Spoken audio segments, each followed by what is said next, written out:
Dear students, today in the class of System Analysis and Design, we will study about the module specification. In previous lecture, we have studied about the modular and structure design. कल हमने modular और structure design के बारे में पढ़ा था, उसके advantage के बारे में पढ़ा था. आज हम बात करते हैं जिससे हमारा मॉडुलर डिज़ाइन बनी है, that is called module. Module से हमारा मॉड्यूल क्या है, कोई भी फंक्शन या सब डिवीज़न किसी भी चीज़ को उसे हम मॉड्यूल कहते हैं, किसी भी फंक्शन को. उसके स्पेसिफिकेशन की बात करेंगे कि मॉड्यूल स्पेसिफिकेशन क्या होता है. तो सबसे पहले हमें ये जानना जरूरी है मॉड्यूल क्या है. तो मॉड्यूल देखें, module is the way to improve the structure design by break down the problem for solving it into independent task.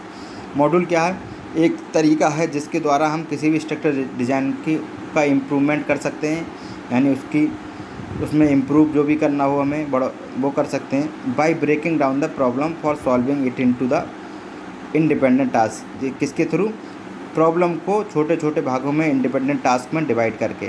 ठीक है, मॉड्यूल का मतलब है किसी भी प्रॉब्लम को जब हम छोटे छोटे इंडिपेंडेंट टास्क में डिवाइड कर देते हैं तो उसे सॉल्व करना आसान हो जाता है, वो हमारा मॉड्यूल कहलाता है.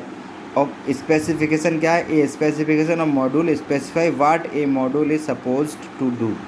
स्पेसिफिकेशन ये है कि किसी मॉड्यूल का कि वो क्या मॉड्यूल हमारा करना चाहता है. ठीक है, क्या सपोज कर रहा है कि वो करे. ठीक है, ये स्पेसिफिकेशन कहलाता है किसी मॉड्यूल का. ठीक है, यानी कि जो प्रॉब्लम है उसके छोटे छोटे मॉड्यूल्स में, डिफरेंट मॉड्यूल्स में, डिफरेंट टास्क में उसे डिवाइड कर लिया. फिर वो टास्क क्या करना चाहता है या मॉड्यूल क्या करना चाहता है, क्या काम करेगा, वो हमारा उसका स्पेसिफिकेशन कहलाता है. ठीक है,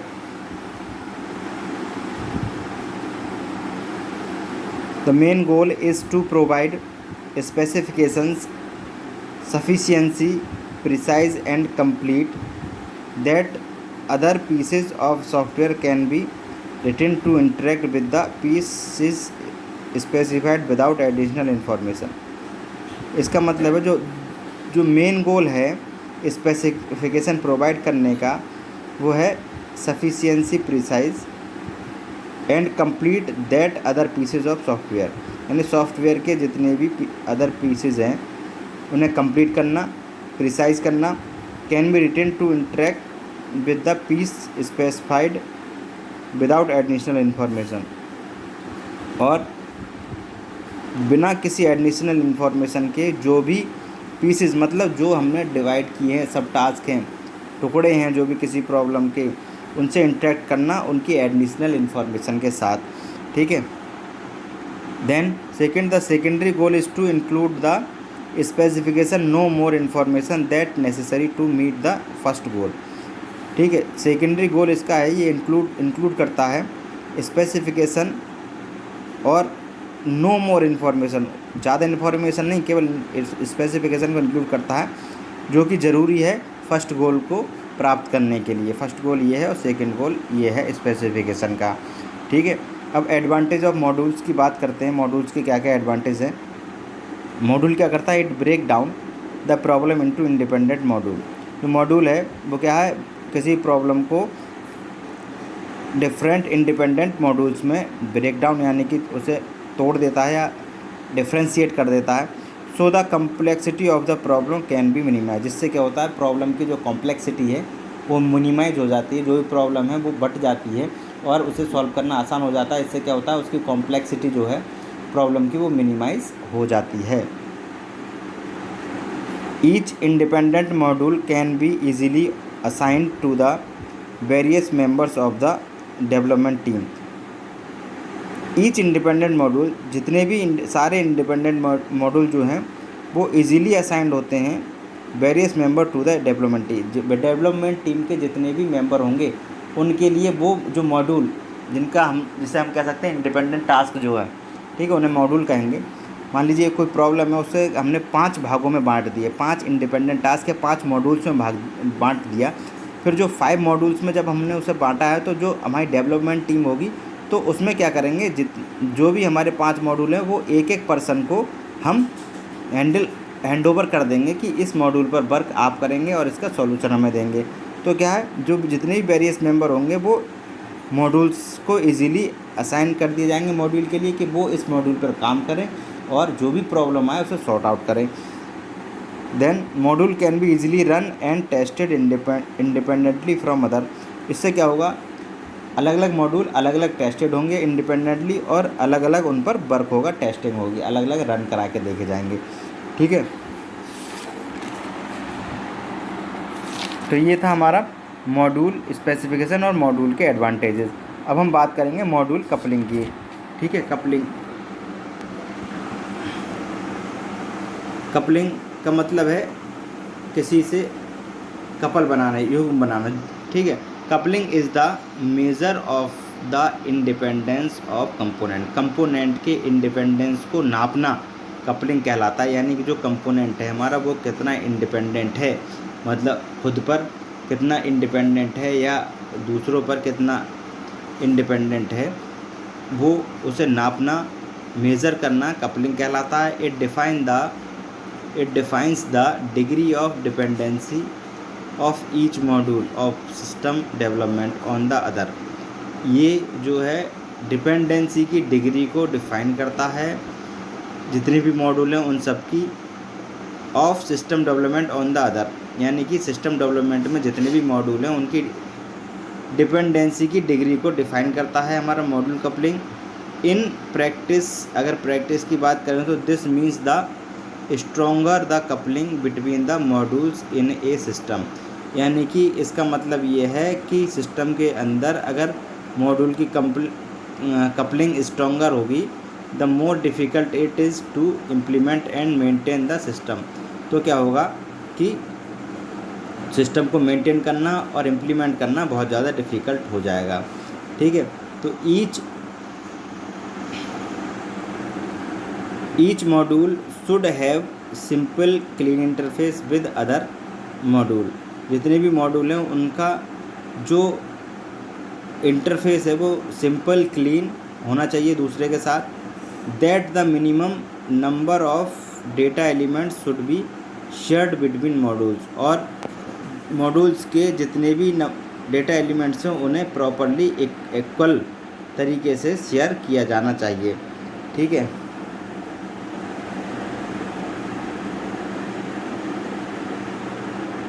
अब हाई कपलिंग की बात करेंगे। दो तरह की कपलिंग होती है मॉड्यूल कपलिंग, हाई कपलिंग और low coupling. These type of system have interconnection with program unit dependent on each other. Changes to one subsystem lead to high impact on the other subsystem. तो जो इस type के system है वो interconnect होते हैं एक दूसरे से, प्रोग्राम से, और एक दूसरे पर डिपेंड होते हैं। Change to one system lead to high impact on the other system. अगर एक सिस्टम पे हम चेंज करते हैं तो दूसरे सिस्टम पे ऑटोमेटिकली चेंज होता है, तो इसे हम हाई कपलिंग कहते हैं। देखिए ये मॉड्यूल हैं 4, मॉड्यूल ए बी सी किस तरीके से हाईली कनेक्टेड हैं। ये अगर किसी एक में हम चेंज करेंगे तो हमारे जो भी और सिस्टम है वो भी सब सिस्टम चेंज होंगे। ठीक है, तो ये हमारी हाई कपलिंग है। अब हम बात करते हैं लो कपलिंग की। These type of systems are made up of component which are independent और ऑलमोस्ट इंडिपेंडेंट। ऐसे कंपोनेंट जो कि इंडिपेंडेंट होते हैं और लगभग इंडिपेंडेंट होते हैं, पूर्ण रूप से इंडिपेंडेंट हो या लगभग इंडिपेंडेंट हो। ये change in the one system does not affect any other system. अगर इसके एक मॉड्यूल में या सब सिस्टम में हम चेंज करते हैं तो दूसरे सब सिस्टम या मॉड्यूल पर इतना असर नहीं पड़ता है, इतना अफेक्ट नहीं होते हैं वो।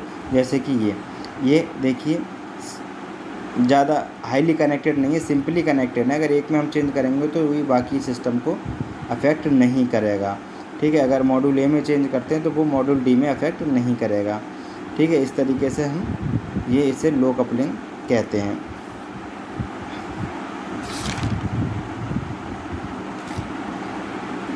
कपलिंग मेजर्स की अगर बात करें तो सबसे पहली जो है वो है content coupling. When one component actually modify another then the modified component is completely dependent on modifying one. अगर एक कंपोनेंट जो है वो दूसरे को मॉडिफाई करता है तो जो मॉडिफाइड कंपोनेंट है वो कम्प्लीटली डिपेंडेंट होता है मॉडिफाइंग वन, जिसने उसे मॉडिफाई किया उस पर, इसे हम कहते हैं कंटेंट कपलिंग। ठीक है, एक अगर दूसरे एलिमेंट को मॉडिफाई करता है तो वो एलिमेंट दूसरे पर डिपेंडेंट है। ठीक है, कॉमन कपलिंग की बात करें तो when almost of coupling is reduced somewhat by organising system design. ठीक है, इसमें क्या होता है, the amount of coupling when the amount of coupling is reduce, जब कपलिंग का अमाउंट कम हो जाता है, रिड्यूस हो जाता है, तो somewhat by organising system design, और जिसके द्वारा सिस्टम डिजाइन तैयार की जा रही है, so that data are accessible from a common data store. अगर उसका जो डेटा है वो कम है, अमाउंट कपलिंग की कम है, तो उसका जो डेटा है वो एक्सेसिबल है कॉमन डेटा स्टोर से, उसे हम एक्सेस कर सकते हैं। तो इस तरह की जो कपलिंग होती है वो हमारी होती है कॉमन कपलिंग। कंट्रोल कपलिंग की बात करें तो when one component passes parameter to control the activity of another component, यानी कि कोई एक कंपोनेंट दूसरे कंपोनेंट के पैरामीटर्स को पास करती है, एक्टिविटी के पैरामीटर को, तो वो कपलिंग कंट्रोल कपलिंग कहलाती है।